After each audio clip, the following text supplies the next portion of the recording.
CA foundation का economics exam आपका आखिरी एग्जाम है और यहां पर आपको एग्रीगेट बनाने पर फोकस करना है, यानी कि एक एक मार्क्स आपको सीए फाउंडेशन पास करवा सकता है। इसलिए आपके आयत भैया एक भी चीज को मिस आउट नहीं करेंगे अपनी प्री एग्जाम मैराथन में। और मैं आपके लिए लाया हूं इंपॉर्टेंट डेट्स को, ताकि आप चैप्टर वाइज समझ सको कि जो जो इंपॉर्टेंट डेट्स है इसको आप याद कर सको। और एग्जाम की सुबह भी मेरी ये वाली वीडियो जरूर देख लेना, ताकि तुमको एक बार में सारी चीजें रिवाइज हो जाएं। तो चलो यार जल्दी से देखते हैं कि हमारी इंपॉर्टेंट डेट्स क्या हैं। तो चलिए जरा सबसे पहले देखते हैं कि इंपॉर्टेंट डेट्स कहां पर जाती हैं। तो अपना जो पब्लिक फाइनेंस है भाई साहब, ये एक बहुत ही इंपॉर्टेंट चैप्टर हो जाता है। यहां से मैंने बहुत बार क्वेश्चंस डेट्स के ऊपर देखे हुए हैं। जिसकी अगर मैं बात करता हूं तो 27 नवंबर 2017 को आपका 15th फाइनेंस कमीशन बना था। यानी कि भाई साहब ये जो फाइनेंस कमीशन ये बहुत ज्यादा इंपॉर्टेंट हो जाता है, और यहां पर ये 27 नवंबर को बना हुआ था। ये चीज इंपॉर्टेंट है। उसके बाद फिर इस वाले क्वेश्चन के ऊपर एक पीवाईक्यू भी आ चुका है। This is a PYQ question कि सुप्रीम कोर्ट ने यहां पर एक वर्डिक्ट दिया था जीएसटी के ऊपर। क्या वर्डिक्ट दिया था कि जो सेंटर और स्टेट्स है उनके पास इक्वल पावर्स हैं कि वो यहां पर डिसीजन बना सकते हैं, यानी कि बेसिकली कोई भी डिसीजन ले सकते हैं, कोई भी लॉ बना सकते हैं जीएसटी के ऊपर। तो मई 2022, this is very very important. उसके बाद फिर कुछ ईयर्स है, जैसे कि 2017 में आपका जीएसटी कॉम्पनसेशन सेस आया हुआ था। जीएसटी का जो भी स्टेट्स थे जिनको बहुत ज्यादा लॉस हुआ था जीएसटी आने के कारण, उनको एक कॉम्पनसेशन यहां पर दिया गया था। 2022 में ये आपको एक्सटर्नलिटी वाले चैप्टर में मिल जाएगा, है ना, मार्केट फेलियर वाले में, कि एनर्जी कंजर्वेशन अमेंडमेंट बिल आया था। मुझे ऐसा लगता है इस बार इसके ऊपर क्वेश्चन आ सकता है कि 2022 में ये चीज आई हुई थी। उसके बाद फिर बहुत सारी एमटीपी में भाई साहब इसके बारे में बहुत बार बात की गई है कि आपका 2017 से 18 में मर्जर हुआ था रेलवे बजट का जर्नल बजट के साथ। तो ये एक बहुत ही इंपॉर्टेंट बात हो जाती है जो कि आपको ध्यान में रखना है। उसका फिर 5 फरवरी 2021 में आरबीआई की रिटेल डायरेक्ट स्कीम आई थी। इसके ऊपर अलग से एक डेफिनेशन क्वेश्चन आ चुका है। तो कहीं ना कहीं पूछ सकता है भाई साहब की रिटेल डायरेक्ट स्कीम कब आई थी, तो 5 फरवरी को आई थी। अब इसको याद कैसे करना है भाई साहब, हो सकता है किसी का बर्थडे 27 नवंबर को आता हो तो उससे याद कर सकते हो। ठीक है, मई 2022 से तुमको ऐसे याद हो जाएगा, ये भी याद हो जाएगा, 17-18 भी हो जाएगा। 5 फरवरी तो भैया वैलेंटाइंस डे के पहले 5 फरवरी को रिटेल डायरेक्ट स्कीम आई हुई थी। तो ऐसे करके याद कर सकते हो। अब नेक्स्ट पर चलते हैं। तो मनी मार्केट में ज्यादा चीजें नहीं है पर इंपॉर्टेंट हैं, जैसे कि ये वाली चीज मेरे को थोड़ी सी इंपॉर्टेंट लगती है कि जो आरबीआई थी उसने ना यहां पर M1, M2, M3, M4 ऐसे मनी सप्लाई का मेजरमेंट करना कब स्टार्ट किया था?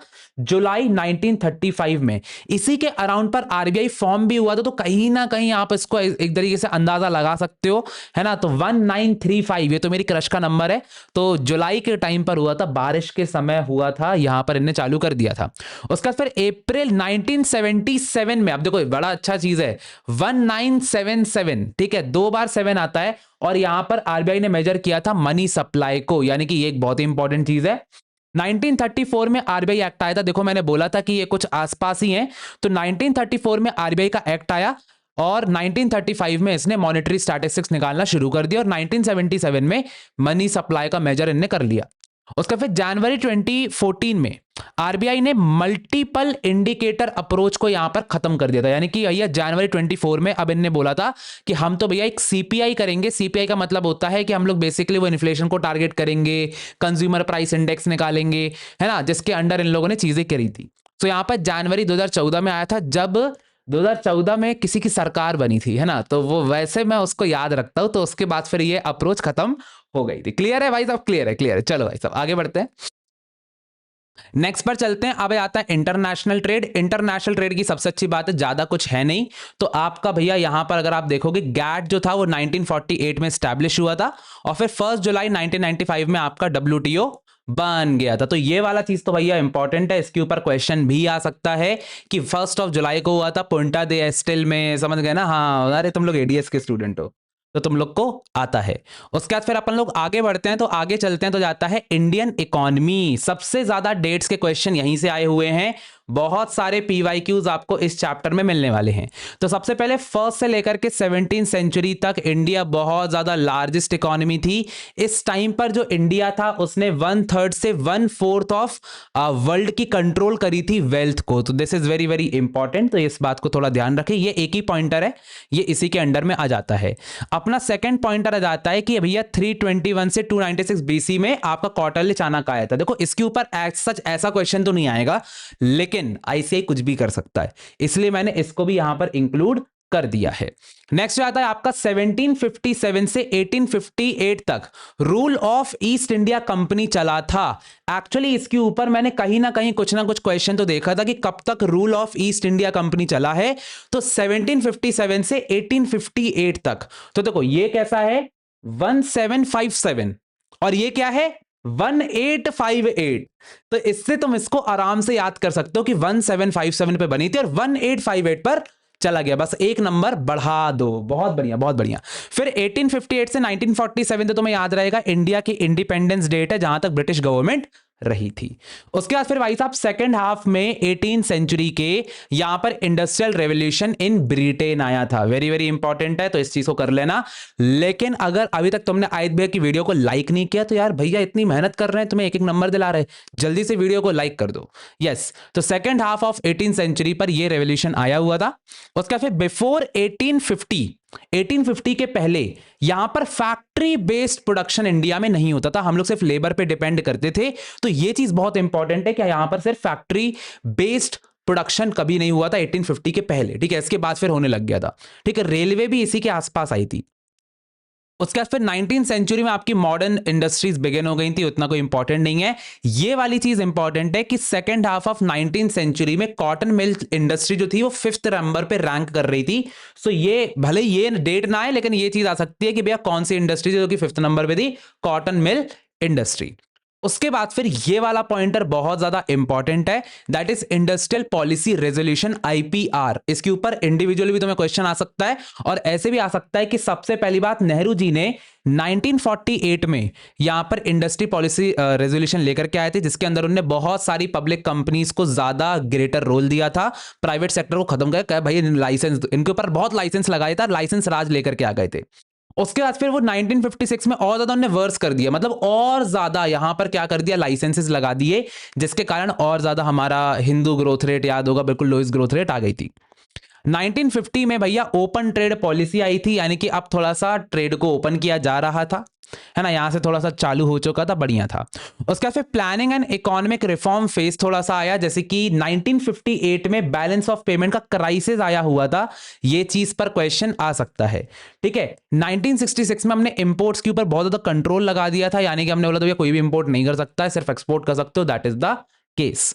ये वाला क्वेश्चन ऑलरेडी आपको आईसीएआई मटेरियल में बहुत ज्यादा बोला गया है, तो मैं इसको भी इंपॉर्टेंट मार्क करूंगा, that is Hindu growth rate जो कि 3.5% बस थी 1950 से 80 तक। उसके बाद फिर मिड 1960 में आपका ग्रीन रेवोल्यूशन आया। याद रखना ग्रीन रेवोल्यूशन के पहले आपका लैंड सीलिंग चलता था, उसके बाद फिर ग्रीन रेवोल्यूशन आया क्योंकि हम बहुत ज्यादा दिक्कत में थे, ठीक है। 1966 से 67 में भाई साहब बहुत ज्यादा सीवियर ड्रॉट आए, इतने भयंकर सूखा पड़ गया भाई साहब, मतलब सूखा ही पड़ गया, और सूखा पड़ने के कारण हमको फिर यहां पर PL 480 लेना पड़ा, यानी कि हम गए यूएस के पास कि भैया खाना वाना दे दो, भूख लगी है, समझ में आ रहा था। 2 सीवियर ड्रॉट हमारे पास आए थे, इसके ऊपर भी क्वेश्चन नॉर्मली पूछ सकता है। फिर एक बहुत ही इंपॉर्टेंट क्वेश्चन यहां से आता है, दैट इज कि 1969 में, बच्चों ध्यान रखना, 1969 में आपका नेशनलाइजेशन हुआ था 14 बैंक का। मेरे को ऐसा लगता है इसके ऊपर इस बार क्वेश्चन आ सकता है, ये बहुत इंपॉर्टेंट है। और 1980 में नेक्स्ट 6 बैंक्स को हमने नेशनलाइज करा था, यानी कि गवर्नमेंट ने उसके ऊपर पूरा कंट्रोल बना लिया था। प्राइवेट बैंक को गवर्नमेंट ने अपने कंट्रोल, मेरे कंट्रोल में आओ। क्लियर हो रहा है बात, आगे बढ़ते हैं। 1965 में वर्स्ट इकोनॉमिक परफॉर्मेंस था, उतना इंपॉर्टेंट टू बी ऑनेस्ट नहीं है, इसको मैं आगे कर देता हूं। उसके बाद फिर रिजर्वेशन, हाँ ये बहुत इंपॉर्टेंट है भाई साहब, कि 1967 में हमने स्मॉल स्केल इंडस्ट्री के लिए कुछ प्रोडक्ट्स को रिजर्व कर दिया था कि ये सिर्फ यही लोग बना सकते हैं ताकि उनकी ग्रोथ हो सके। सो दिस इज इंपॉर्टेंट, इसके ऊपर क्वेश्चन आ सकता है। उसके बाद फिर इसके ऊपर ऑलरेडी क्वेश्चन आ चुका है कि अर्ली रिफॉर्म्स कब शुरू हुए थे, तो 1980 में शुरू हुए थे। ये एक पीवाईक्यू है, इसके ऊपर क्वेश्चन आ चुका है। क्लियर है? क्लियर है। उसके बाद फिर भाई साहब सिक्स्थ प्लान आपका जीडीपी ग्रोथ रेट था, सेवेंथ प्लान था जीडीपी ग्रोथ रेट 5.8% था। 1980 से 90 की बात की गई है, उतना इंपॉर्टेंट नहीं है, बट मैंने दे दिया कि अगर आउट ऑफ द बॉक्स अगर आ गया क्वेश्चन तो कर सकते हो।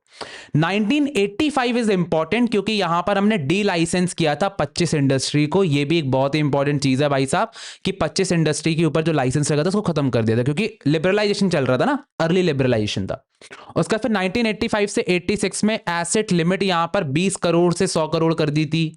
उसके बाद फिर हमारा प्यारा सेबी यहां पर स्टैब्लिश हुआ था। आई थिंक सो इसके ऊपर भी एक पीवाईक्यू आ चुका है। इट्स अ पीवाईक्यू क्वेश्चन कि कब स्टैब्लिश हुआ था, तो 1988 में हुआ था, 12 अप्रैल को हुआ था। तो 12 अप्रैल कैसे याद करोगे? 10 अप्रैल को मेरी क्रश का बर्थडे आता है, तो 12 अप्रैल, ठीक है, मतलब एक्स का, अरे यार क्या बोल रहा हूं। तो यहां पर बेटा 12 अप्रैल जरूर याद रखना, 1 2 और 1988। This is very very important. वैसे 1988 तुम्हें याद रहेगा क्योंकि 1988 के बाद 1992 में इसको स्टैट्यूटरी रिकॉग्निशन मिल गया था, ठीक है, सेबी को। अभी ये सिर्फ स्टैब्लिश हुआ है।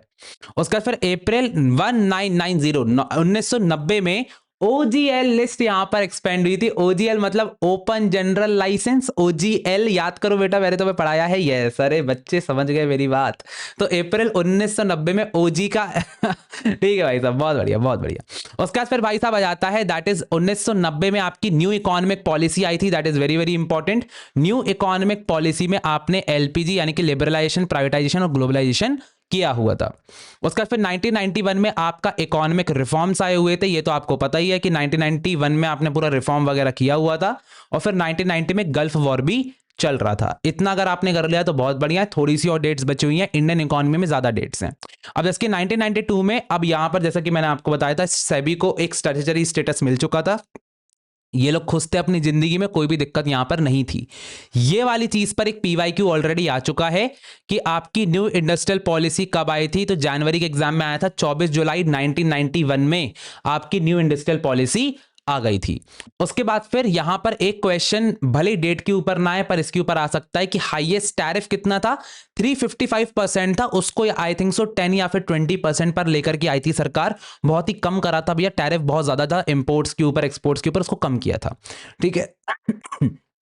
फिर यही कहानी आपकी चलती रही, ठीक है, कोई दिक्कत नहीं है। हाँ ये देखो जरा, टैरिफ 10% पर लेकर के आए थे। जो इतना ज्यादा टैरिफ था उसको कम करा था यहाँ पर 7 से 8 पर, तो ये चीज बहुत इंपॉर्टेंट है। उसके बाद फिर डिवैल्यूएशन वाज 18%, तो यहाँ पर करेंसी को डिवैल्यू किया गया था ताकि थोड़े से एक्सपोर्ट्स वगैरह हमारे बढ़े। तो ये भी जुलाई 1991 में जब हमारी पॉलिसी आई थी तभी हमने ये चीज की थी। उसका फिर ये एक बहुत ही इंपॉर्टेंट चीज है भाई साहब कि आपका एक डुअल एक्सचेंज रेट सिस्टम चल रहा था। सो आपका 1992 के मार्च में, this is very very important, एक डुअल एक्सचेंज रेट सिस्टम था। इवन अगर इसमें मेंशन ना हो तो आपका 1991 में आई थिंक सो आपका फिक्स्ड एक्सचेंज रेट सिस्टम था। एक बार इसको चेक ऑन कर लेंगे और मुझे कमेंट सेक्शन में डाल देंगे, लेकिन मेरे हिसाब से 1991 ही था। फिर 1992 में आपका डुअल एक्सचेंज रेट सिस्टम आया। फिर 1993 में आपका मैनेज फ्लोटिंग रेट सिस्टम आया। इसके ऊपर एक पीवाईक्यू आ चुका है। It's a PYQ question.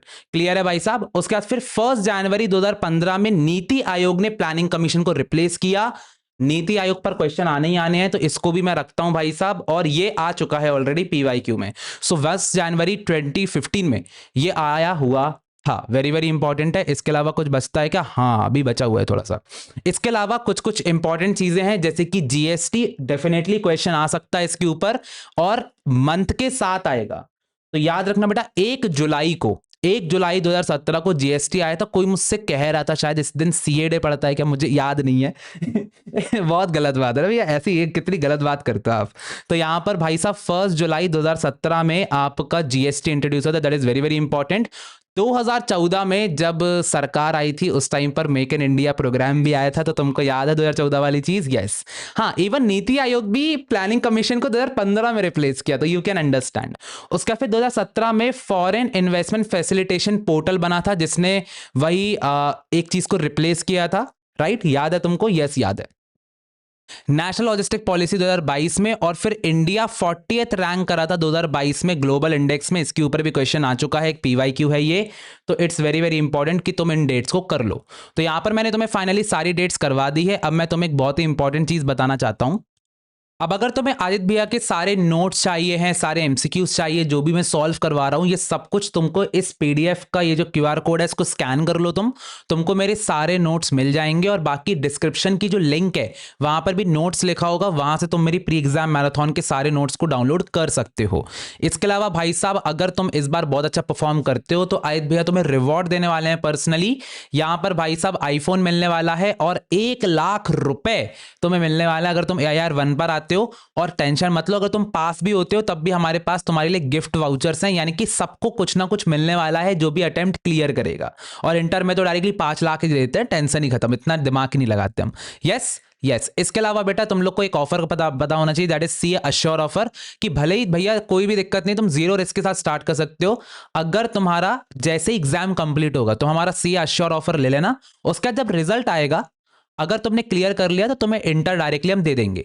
अगर तुमने क्लियर नहीं किया तो तुम्हें फ्री CA का सब्सक्रिप्शन दिलवा देंगे भाई साहब, खेल खत्म कर देंगे। और उसके बाद फिर फ्री में इंटर भी दे देंगे, यानी कि अब यहां पर 0 रिस्क हो जाती है, तुम्हें रिजल्ट तक वेट नहीं करना पड़ेगा, तुम डायरेक्टली यहां पर अश्योर ऑफर को यूज कर सकते हो। इसके अलावा भाई साहब इंटर के बैचेस हमारे स्टार्ट हो रहे हैं, चाहे वो 9th ऑफ फरवरी हो या फिर 11th ऑफ फरवरी हो, तुमको सब कुछ यहां पर मिलेगा इस वार्म अप बैचेस में। सो फिर देर किस बात की, आ रहा जल्दी से जाओ, एनरोल कर लो, और पहले एग्जाम दे लो, उसके बाद फिर जाकर के एनरोल कर लेना आराम से, बाकी खेल खत्म कर देना। बाकी यार भैया तुम्हारे साथ हमेशा हैं, भैया की पूरी प्री एग्जाम मैराथन इस टाइम पर चल रही है, तो जल्दी से आ जाओ मेरे लाइव सेशन पर। और लाइव सेशन में आकर के जल्दी से पूरा का पूरा माइक्रो कंप्लीट कर लो, पूरा का पूरा मैक्रो कंप्लीट कर लो मेरे साथ। That is the most important खेल।